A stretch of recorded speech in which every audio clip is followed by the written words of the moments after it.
Assalamualaikum warahmatullahi wabarakatuh. Cerita ini adalah kisah nyata dari Jawa Timur, dengan beberapa detail yang diubah demi menjaga privasi para pihak yang terlibat. Tujuan utama naskah ini adalah untuk menyampaikan pesan moral yang mendalam serta meningkatkan kesadaran mengenai pentingnya perlindungan terhadap anak-anak dan korban kekerasan. Sebelum melanjutkan cerita, saya ingin mengajak teman-teman untuk menekan tombol like dan subscribe pada channel ini. Semoga kita semua selalu diberikan kesehatan, panjang umur, dan kelancaran dalam rezeki. Mari kita mulai ceritanya.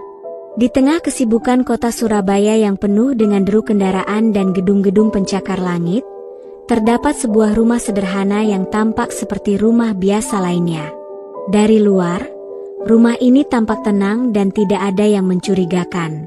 Namun, siapa yang tahu, di balik dinding rumah ini tersimpan sebuah kisah kelam yang tak akan pernah diinginkan oleh siapapun untuk dijalani. Bunga, yang namanya mengingatkan kita pada sesuatu yang indah dan lembut, adalah seorang gadis berusia 16 tahun. Dulu matanya penuh dengan harapan. Tetapi kini semua itu telah redup, tertutup oleh kegelapan yang tak pernah ia bayangkan sebelumnya. Di usia yang seharusnya dipenuhi tawa riang, persahabatan, dan mimpi-mimpi indah, Bunga terperangkap dalam sebuah mimpi buruk yang terlalu kelam untuk diceritakan.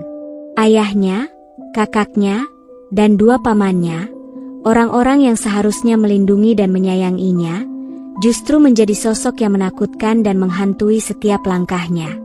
Mereka merampas masa kecilnya dan menghancurkan jiwanya sedikit demi sedikit, meninggalkan luka yang mendalam di hatinya. Setiap hari, Bunga menjalani rutinitas seperti gadis lainnya. Pagi hari, ia mengenakan seragam sekolah, membawa tas di pundaknya, dan berangkat ke sekolah dengan senyuman yang terpaksa.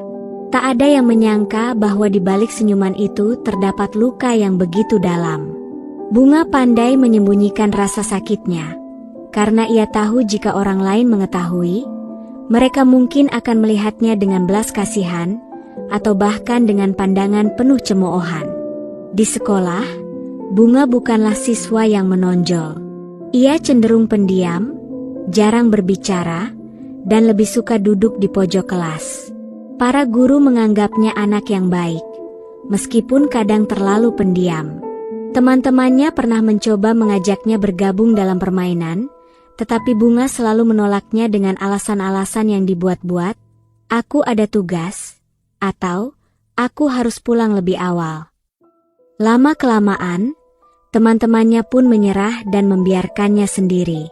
Namun, dalam kesendirian itu, Bunga menemukan sedikit ketenangan. Jauh dari rumah, jauh dari ayahnya, kakaknya, dan dua pamannya, Bunga bisa sedikit menghirup udara segar, meskipun hanya sebentar. Di sekolah, ia bisa melupakan kenyataan pahit yang harus dihadapi setiap kali ia kembali ke rumah. Rumah yang seharusnya menjadi tempat perlindungan dan kenyamanan, justru menjadi tempat yang paling menakutkan bagi Bunga. Setiap langkah di dalam rumah itu terasa seperti berjalan di atas pecahan kaca, sakit dan penuh rasa takut. Di setiap sudut rumah, ia merasa ada mata yang mengawasi, tangan-tangan kotor yang siap merenggut kembali apa yang seharusnya menjadi haknya.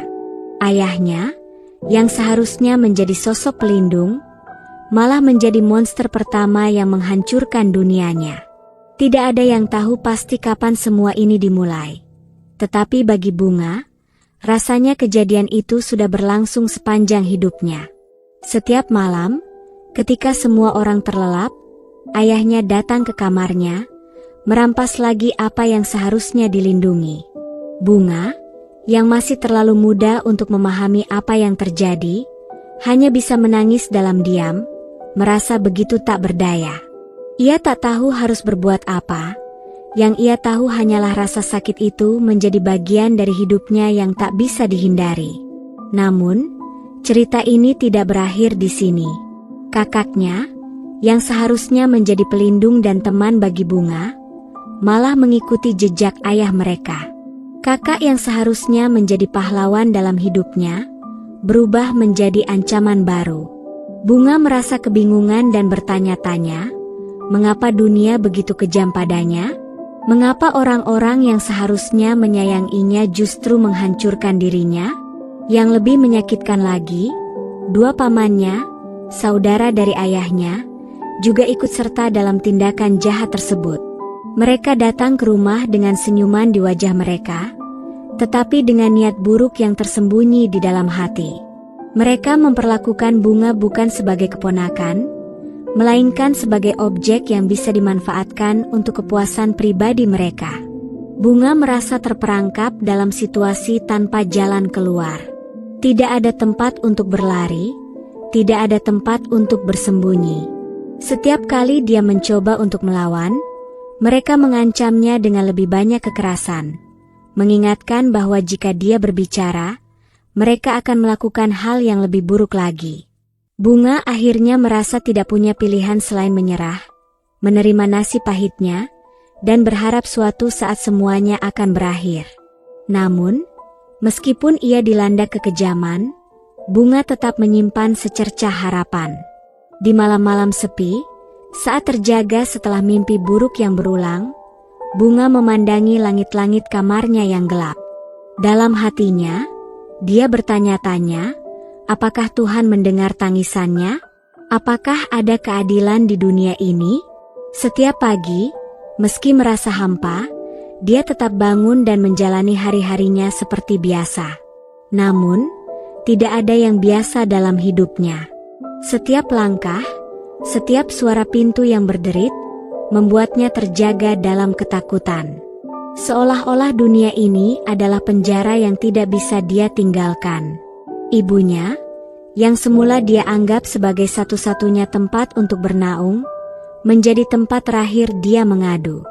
Dengan sisa-sisa keberanian, Bunga akhirnya menceritakan semua yang telah terjadi pada ibunya. Dia berharap, dengan menceritakan semuanya, bebannya bisa sedikit berkurang, atau bahkan ada harapan untuk diselamatkan. Namun, respon ibunya begitu menghancurkan harapannya. Dengan mata yang berkaca-kaca, sang ibu hanya bisa terdiam. Bukan karena dia tidak peduli, tapi karena dia juga takut. Sang ibu tahu bahwa dunia luar tidak akan melihat mereka dengan baik jika kebenaran ini terungkap. Masyarakat mungkin akan mencemooh, menyalahkan, atau bahkan mengucilkan mereka. Karena itu, Ibu Bunga memilih untuk tetap diam, berharap semuanya akan berhenti dengan sendirinya. Bunga tidak bisa menyalahkan ibunya, meskipun hatinya merasa semakin kesepian. Dia mengerti bahwa ibunya juga terjebak dalam keadaan yang sulit. Tetapi, setelah berani mengungkapkan segalanya, Bunga merasa dunia tetap gelap, dan rasa sakit itu tetap menguasai dirinya. Namun, Tuhan memberikan secercah harapan. Di tengah segala kesulitan yang ia alami, Bunga memiliki seorang tante yang tinggal tak jauh dari rumah mereka. Tante ini adalah sosok yang tegas dan penuh kasih sayang. Setiap kali tante datang berkunjung, Bunga merasa ada sedikit ketenangan. Suatu hari, ketika Bunga merasa semua sudah tidak bisa ditanggung lagi, dia akhirnya memberanikan diri untuk berbicara kepada tantenya. Dengan air mata yang tak terbendung, Bunga menceritakan seluruh penderitaannya. Tantenya, yang terkejut mendengar cerita tersebut, segera dipenuhi kemarahan dan kesedihan. Dia tidak bisa membiarkan semua ini berlanjut. Tanpa ragu, Tante Bunga mengambil langkah yang seharusnya diambil sejak lama, melaporkan kejadian ini ke pihak berwenang. Dia membawa kasus ini ke ranah hukum. Langkah ini berat, tidak hanya bagi Bunga, tetapi juga bagi seluruh keluarga. Namun, ini adalah satu-satunya jalan untuk menghentikan penderitaan yang selama ini dialami oleh Bunga. Polisi segera bergerak.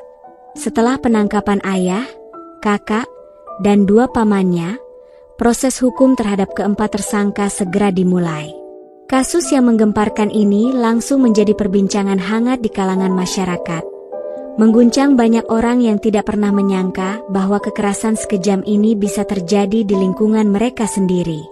Selama proses hukum berjalan, Bunga dan ibunya harus menghadapi banyak tekanan. Mereka dihujani dengan pandangan tajam, cemoohan yang pedih, dan pertanyaan-pertanyaan sulit yang memaksa mereka untuk membuka luka lama. Namun, meski berat, Bunga tidak lagi merasa sendirian. Dengan dukungan tantenya yang tak pernah lelah memberikan semangat, ia berusaha tetap tegar. Meskipun setiap hari adalah perjuangan melawan rasa takut dan trauma yang terus menghantuinya. Proses hukum yang berjalan lambat tentu menambah beban emosional Bunga. Setiap kali harus hadir di pengadilan, luka-luka lama seolah terbuka kembali. Melihat para pelaku duduk di kursi pesakitan meskipun mereka tak lagi bisa menyakitinya, tetap mengundang perasaan perih yang mendalam. Ada saat-saat ketika Bunga merasa ingin menyerah, merasa lelah untuk terus melawan dan ingin menghindari dunia. Namun, selalu ada tantenya yang hadir untuk mengingatkan Bunga bahwa perjuangan ini adalah bagian dari proses penyembuhan. Tantenya tak hanya memberikan dukungan, tetapi juga menjadi sumber kekuatan yang tak pernah Bunga bayangkan sebelumnya. Selain dukungan dari keluarga, peran psikolog juga sangat penting dalam proses pemulihan Bunga. Dalam setiap sesi terapi, meski sering dimulai dengan tangisan, Bunga belajar untuk memproses rasa sakitnya. Terapi ini bukan hanya untuk mengobati luka fisik dan mentalnya, tetapi juga untuk membantunya menyadari bahwa ia bukanlah korban yang lemah. Bunga adalah seorang penyintas yang kuat. Meski jalannya panjang dan penuh perjuangan, ia mulai menyadari bahwa masa lalunya tidak akan mendefinisikan siapa dia di masa depan. Di setiap sesi terapi, ia belajar untuk mengungkapkan perasaannya, melepaskan rasa bersalah yang tidak seharusnya ia tanggung, dan perlahan membuka diri untuk memaafkan diri sendiri. Psikolognya selalu menekankan bahwa kejadian-kejadian buruk itu bukanlah salahnya, bahwa dia tidak bertanggung jawab atas tindakan orang lain yang kejam. Namun, proses penyembuhan ini bukan hanya dialami oleh Bunga. Ibunya, yang sebelumnya selalu diam dan terpukul oleh rasa takut, akhirnya juga memberanikan diri untuk ikut serta dalam sesi terapi keluarga. Di sana, sang ibu belajar menghadapi perasaan bersalahnya karena tidak segera bertindak, dan mulai memahami pentingnya menjadi sosok yang kuat dan pelindung bagi anak-anaknya. Sang ibu juga mendapat dukungan dari komunitas yang peduli, yang membantu mengurangi stigma dan rasa malu yang seringkali menghantui korban kekerasan dalam keluarga. Kasus yang menimpa keluarga Bunga tidak hanya mengguncang kehidupan mereka, tetapi juga masyarakat sekitar. Banyak yang terkejut, bahkan tak percaya, bahwa kekerasan semacam itu bisa terjadi di lingkungan mereka. Tetangga yang selama ini mengira keluarga Bunga baik-baik saja, mulai mempertanyakan bagaimana mereka bisa tidak menyadari apa yang terjadi di balik pintu rumah yang tampak biasa. Ini menjadi pelajaran penting bagi masyarakat, bahwa kekerasan dan pelecehan bisa terjadi di mana saja, bahkan di tempat yang terlihat aman. Semua orang diajak untuk membuka mata dan peduli terhadap tanda-tanda yang mungkin muncul, meski itu melibatkan orang-orang yang kita kenal. Kasus ini juga memicu diskusi lebih luas mengenai pentingnya pendidikan seksual dan kesadaran tentang kekerasan dalam rumah tangga. Sekolah-sekolah mulai mengadakan seminar dan workshop untuk mengedukasi orang tua dan anak-anak tentang bagaimana mengenali tanda-tanda pelecehan dan cara melindungi diri. Masyarakat pun mulai lebih peka dan sadar bahwa melaporkan kejadian yang mencurigakan, meskipun itu melibatkan orang yang dikenal, adalah langkah yang penting. Namun, meskipun ada banyak empati dan dukungan, tak sedikit pula yang mencemooh, menyalahkan, atau bahkan mengucilkan keluarga Bunga. Meski ini sangat menyakitkan, Bunga dan ibunya belajar untuk fokus pada dukungan yang mereka terima dan pada perjalanan penyembuhan diri mereka. Mereka tahu, tidak peduli seberapa gelapnya dunia ini, ada harapan yang akan selalu menyinari mereka. Waktu terus berjalan, dan meskipun proses hukum masih berlangsung, kehidupan Bunga perlahan-lahan mulai membaik. Ia kembali ke sekolah meski dengan perasaan cemas dan was-was yang masih membayangi. Namun, Bunga sadar bahwa pendidikan adalah salah satu cara untuk membebaskan dirinya dari bayang-bayang masa lalu.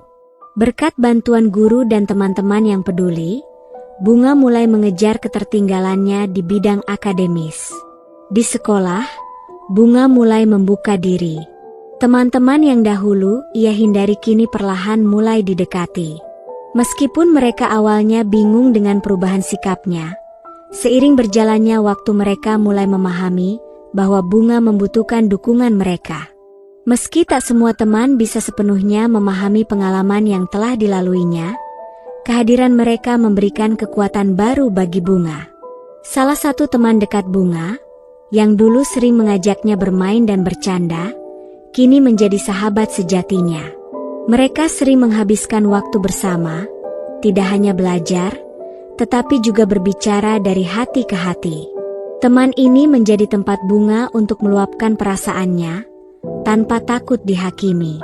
Dalam persahabatan yang penuh pengertian ini, Bunga mulai belajar untuk mempercayai orang lain kembali. Di rumah, meskipun keempat pelaku telah ditangkap, bayangan mereka masih menghantui Bunga. Namun, rumah itu kini terasa berbeda. Dengan bantuan dari sang tante, Ibu Bunga akhirnya memutuskan untuk menjual rumah tersebut dan pindah ke tempat yang lebih aman dan damai, di mana mereka bisa memulai hidup baru, jauh dari kenangan buruk. Di rumah baru, Bunga merasa kedamaian yang sudah lama hilang. Meskipun ia tahu bahwa kepindahan ini tidak akan langsung menghapus semua luka, ini adalah langkah pertama menuju kehidupan yang lebih baik. Bunga yang dulu merasa bahwa hidupnya sudah hancur dan tak ada lagi harapan, kini mulai melihat secercah cahaya di ujung terowongan. Meskipun proses penyembuhan itu panjang dan penuh tantangan, ia mulai memahami bahwa masa depannya tidak harus ditentukan oleh masa lalunya. Ia bisa memilih untuk bangkit dan memperjuangkan masa depan yang lebih baik, menjadi lebih kuat, dan lebih tegar. Dengan dukungan penuh dari keluarga, terutama sang tante, Bunga mulai merencanakan masa depannya. Ia bermimpi untuk melanjutkan pendidikan hingga jenjang yang lebih tinggi, belajar lebih banyak tentang dunia ini, dan suatu hari nanti membantu anak-anak yang mengalami nasib serupa. Bunga bercita-cita menjadi seorang psikolog, agar ia bisa membantu mereka yang mengalami trauma seperti yang ia rasakan. Ia ingin menjadi suara bagi mereka yang tidak bisa bersuara, dan memberi harapan bagi mereka yang merasa hidupnya sudah berakhir. Sementara itu, ibunya yang selama ini merasa bersalah dan terpuruk juga mulai pulih. Ia menyadari bahwa meskipun ia tidak bisa mengubah masa lalu, ia masih bisa menjadi ibu yang baik bagi Bunga. Bersama-sama, mereka mulai membangun kembali hubungan yang sempat retak, belajar untuk saling menguatkan, mendukung satu sama lain, dan mencintai tanpa syarat. Kisah Bunga mengingatkan kita akan pentingnya tanggung jawab dan kasih sayang dalam mendidik anak. Anak bukanlah milik kita yang bisa diperlakukan sembarangan, melainkan amanah yang harus kita rawat dengan hati-hati dan penuh perhatian. Sebagai orang tua, kita seharusnya menjadi pelindung mereka, bukan sosok yang malah menjadi sumber rasa takut dan penderitaan. Kita harus selalu peka terhadap tanda-tanda yang menunjukkan adanya masalah atau kesulitan yang dihadapi anak. Jangan pernah menyepelekan perasaan mereka atau menutup mata terhadap masalah yang mungkin mereka simpan dalam diam. Anak-anak membutuhkan orang tua yang bisa mereka percayai, yang menjadi tempat berlindung bagi mereka, dan yang siap memberikan dukungan tanpa syarat. Selain itu, masyarakat juga memegang peran penting dalam mencegah terjadinya kekerasan atau pelecehan. Jika kita melihat atau mendengar sesuatu yang mencurigakan, kita harus berani untuk melaporkan atau bertindak. Melaporkan kekerasan tidak hanya melindungi korban, tetapi juga mencegah terulangnya kejadian serupa yang bisa menambah penderitaan. Kisah Bunga adalah kisah tentang keberanian dan ketabahan. Meskipun dunia bisa terasa sangat kejam, selalu ada harapan untuk sebuah kehidupan yang lebih baik. Ini adalah pengingat bahwa dukungan, cinta, dan keberanian dapat menyembuhkan luka terdalam. Bunga adalah contoh nyata bahwa meskipun hidup kita bisa dihancurkan oleh kesulitan, kita selalu memiliki kekuatan untuk bangkit kembali dan membangun masa depan yang lebih cerah. Meskipun dunia ini gelap, selalu ada cahaya yang bisa ditemukan, dan dengan cahaya itu, kita bisa terus melangkah menuju hari esok yang lebih baik.